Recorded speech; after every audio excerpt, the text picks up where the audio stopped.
Man, we are in it for it now. Like, wow. This is... This is something. Well, anyways, we're on to our second to last Ray Donovan episode for this season.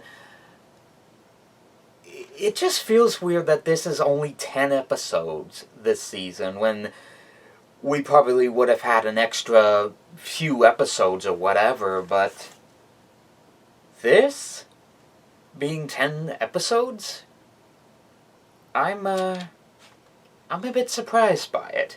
And the episode is called Bugs. Now, before the episode viewing, I thought for a brief second that this was going to be based off of another song, like some of the past episodes we've seen. And the one in mind I could think of with Bugs is that song I heard in 2016 or 2015 by... Who was it again?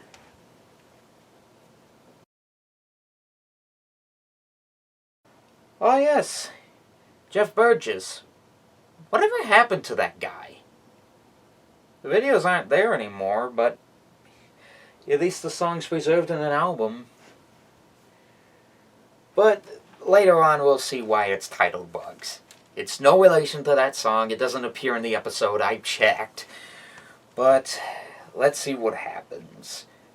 Onwards, Ray is arrested and he's held for interrogation, where he mentions the events from the past season and all this stuff leading up to an offer. As we remember last season, Bridget was kidnapped by Ferrari and the other policemen, which leaves us in a question, because they were running a scandal. The guy named Lake was killed by Rad, and Ray basically takes this as kind of an opportunity, because a way for him to get out free, because Ray knows so much about this and evidence and all that. Essentially, Ray offers to take Shoal in. Take him somewhere where he'll be able to get a confession out of him and all that. So, in the night, Ray is let go. Ray heads to Shoal's office, frozen a couple of bugs here and there in his office to get evidence, I think. Then Ray returns home to hear Molly listening to the audio tapes that she took from last week's episode. And then we get more of a flashback to Ray's past, where we finally get to see more of the family who was involved. And they're just sitting around the kitchen, sorting out money and everything. And the people that are there are Terry, Bunchy, and his sister, Bridget. Huh.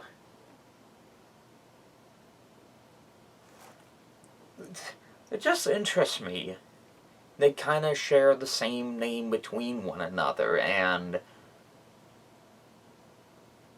I feel like a puzzle. I feel like something's coming together, but I don't know what it is. It'll come within some certain amount of time, but proceeding onwards, basically as Terry goes out for young Terry goes out for food and mentions Pop-Tarts, it just cuts back to present day where Ray's just looking at Pop-Tarts, and it's like, I just like silly moments like those where they're talking like one brief moment and the next thing you know, just something's in front of them. Just something about that's just funny to me. But onwards with the present time, Bunchy is in his apartment taking a rest as he's set up an assignment to basically go to Staten Island and onwards to take photos of Shoal's home as he leaves and his wife. For what reason? Or is he just there for giggles? Anyways, proceeding onwards from last week with Terry's story arc, because as we remember last week, Dolores was trying to ask for her bracelet, and Terry wanted to go back to the shaman and try to get it back. He pulls Bunchy into the mess, and Terry winds up having to beat the shaman just to get that necklace back. So, onwards, he returns the necklace to Dolores, and she's happy, and then just as she's there, basically she tells Terry to go to physical therapy and take his meds and everything, to which he accepts the role and goes in. And believe it or not, he's paired up with Ray's psychiatrist, Dr. Ammett. It's like, Dr. Ammett, man. Truthfully, Dr. Ammett is a great character. At least for Ray to talk to, because I feel like he was kind of sort of the starting point of us knowing the puzzle pieces on how the family of Donovans came to be and all that fun jazz. So, loads of fun there. Onwards, Mickey meets up with Frankie Lee, one of the stockbrokers, I think, talking about how to wire transfer the money in stock to go to cash. She recommends Bitcoin, but Mickey, as being per usual on how outdated he is with culture, like he doesn't know a lot of modern stuff, he's recommended to use Bitcoin for it. To which he responds, "The hell is Bitcoin?" Now, of course, if you've ever watched, like, TV or movies or pop culture, they will somewhat reference that specific currency. There's a ton of crypto stuff out there in the market, but it always seems like in this day and age with movies and TV, they will always commonly bring up Bitcoin for reasons. I wonder why. Well, I've never understood this cryptocurrency stuff myself. Yet I've got a library account that has about 2,000 LBC. LBC standing for library coins.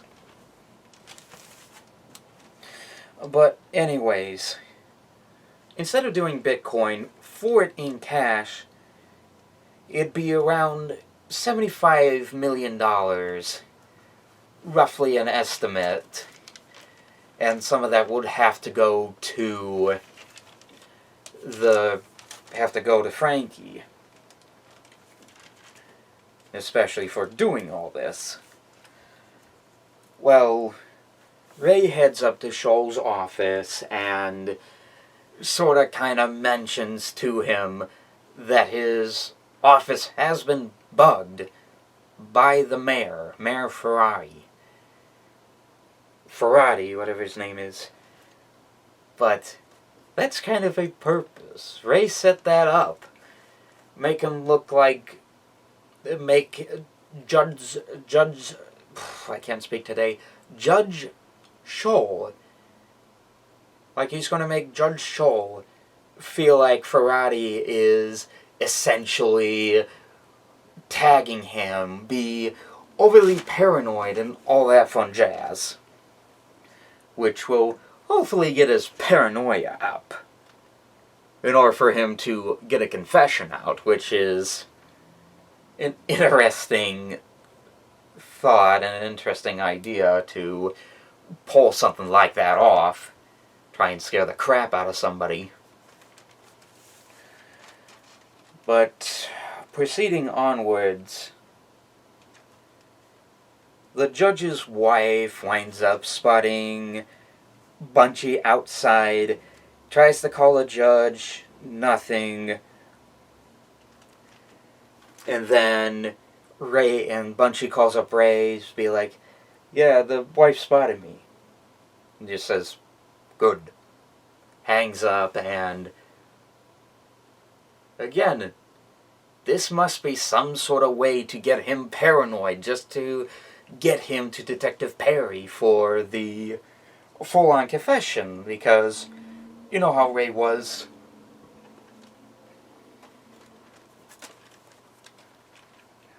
So, kind of interesting. But, yeah, the judge receives a call from the wife later, winds up asking to put the mayor on the line for him, because, again, that whole paranoia and everything. So, onwards, Smitty returns to the apartment where Bridget is, as he sees her actually leaving because of the whole wire ordeal. Especially since he was arrested by Detective Perry, and, you know, all that next week. So, don't need to talk about that again this time. If you already know the idea, you already know what's happening.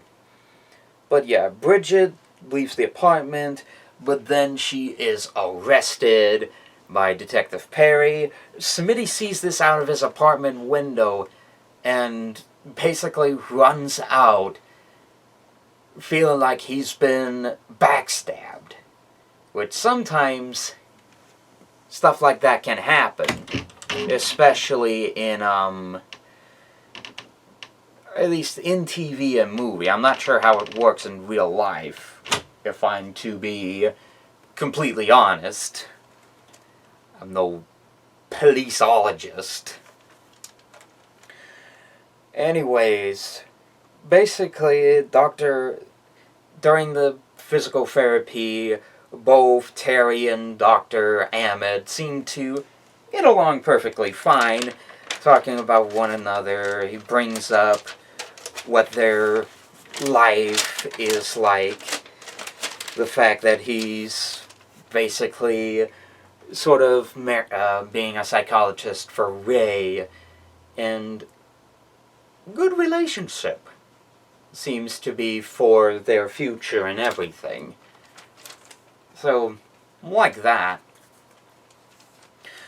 So we go into the other half of the story where we see Daryl parking his car with the dead girlfriend outside of the building of Sullivan. Then he hides out in the motel, and then he winds up calling Ears, Declane. But again, Ears is probably a more memorable name for him. You know. But he calls Ears, tells him, give me some real money, or you're not getting this at all. Which leaves Sullivan to call up Ray. Which leaves Ray to be called upon for the job, because only a Donovan can help out a Donovan, I guess. So, we then cut to Mickey outside and see Smitty outside of Ray's studio. Which I don't think Mickey even knows that Ray's business is in there. I don't think. Whatever the case may be, Mick's outside, sees Smitty, talks with him about what's happened with him so far and how his life's gone into a nightmare, in which Mickey basically brings Smitty in to pull off a few tasks for him, such as opening a bank account for somewhere for the money transfer to happen. But how would we know? We don't know. Well, anyways, Ray winds up hiding in this parking lot just outside of the judge's office, and Ray basically goes out and about somewhere near the front of his office, in the parking lot and everything, setting up wires. But what for? Are they another set of bugs somewhere, some sort of tracker? What are they? Well, minutes later, we found out before that Bunchy's been hired to basically go ahead and stalk the mayor, stalk the judge. Just stand there, say nothing, just stalk him. And as soon as he steps outside to go to his car, suddenly we found out that Ray basically wired his car to go off. Yeah, all that to scare him into going to Detective Perry for the confession. Interesting. But yeah, Ray picks him up, drops him off at the cabin where Detective Perry is, so they can get the full confession and everything to try and put Ferrari behind bars and everything, as Ray mentioned. And Claudette winds up calling Ray about the overly, freaked out Daryl because, ever since that his girlfriend got gunned down into the head, his life hasn't been the same since. So what happens?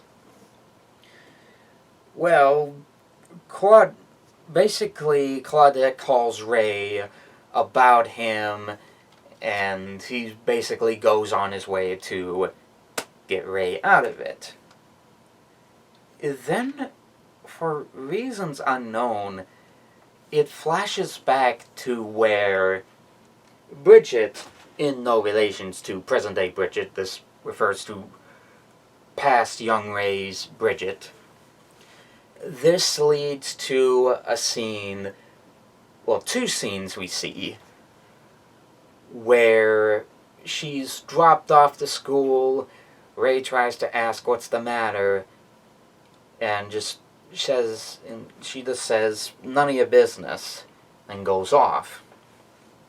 But then Ray picks up her during the night after his babysitting with Molly, and same answer. I'm curious about his past. I want to see more of it. I want to see where this actually goes and how it happens and everything. It'd be very nice to see some sort of conclusion to this. If we even see such a thing. I mean, we're not going to expect some sort of spin-off show called Young Ray Donovan, because that'd just be freaking stupid. But yeah, Ray goes to the motel and tries to talk Daryl out of it. When I saw this, I immediately just felt a bit of suspense and tension and everything.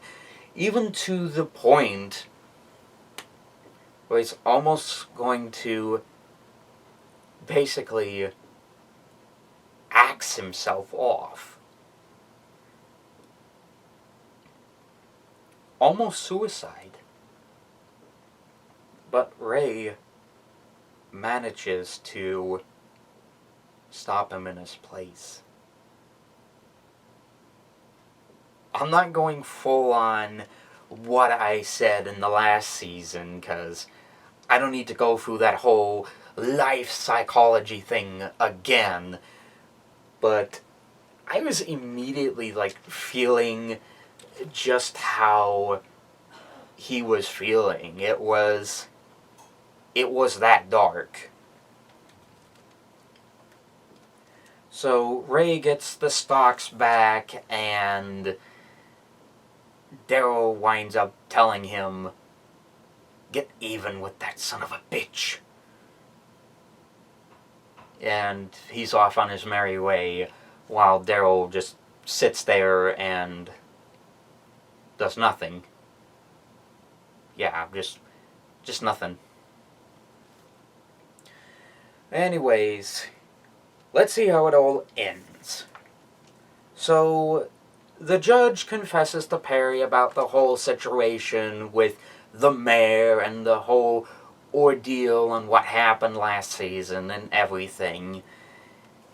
But then, all of a sudden, a shootout begins to happen. Hitmen are storming the place, trying to gun down the judge for the confession to try and silence him. But it misses and winds up hitting Detective Perry's detectives, which basically Shoal winds up escaping from the cabin into the woods where the hitmen are trying to find them, or trying to find him to silence him. Ray is called up and goes into the cabin. Detective Perry gets him caught up on what happened so far. They head into the forest to try and find him, and that is where it all ends. So, Bugs. What an interesting episode that was. But again, it feels like just with every single Ray Donovan episode, there's just no negativity about it. It's probably the most perfect show you could ever think of that Showtime's ever produced. And I wouldn't be lying if I said that I really like this episode, like I did with the other episodes in this season. But the tension with Daryl just wanting revenge on Ears for murdering Jasmine for the fake money after Daryl ran away with it, it really upset him. Not as much as Smitty was. Now he's tied into Mickey, and I'd love to see where that goes so far.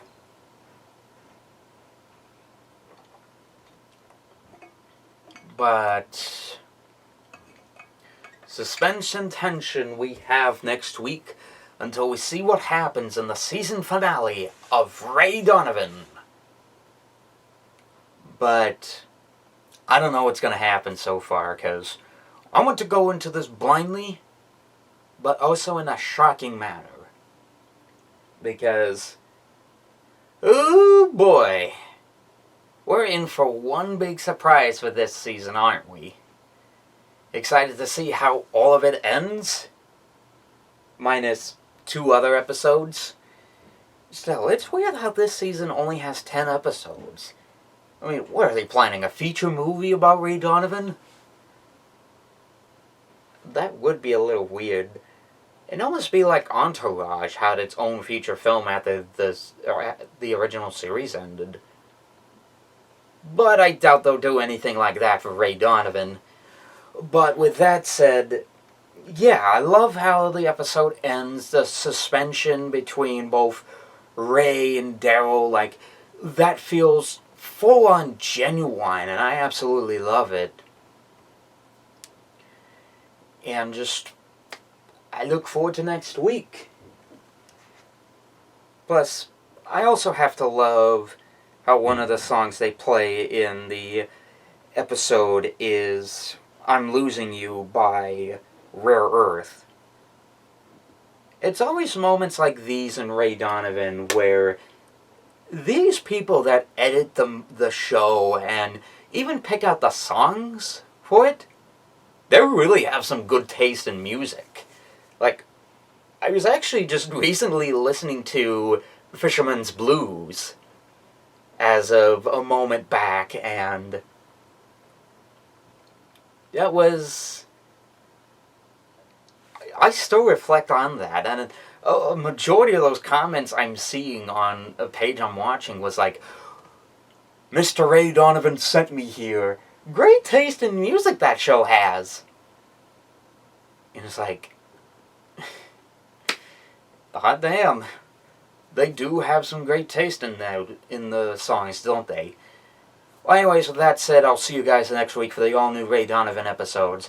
And this will be a little dated by this point, but currently I'm in the works of getting all the previous Ray Donovan episodes, including this season, all up online. I'm not sure when they will officially be finished by, but definitely I can guarantee that that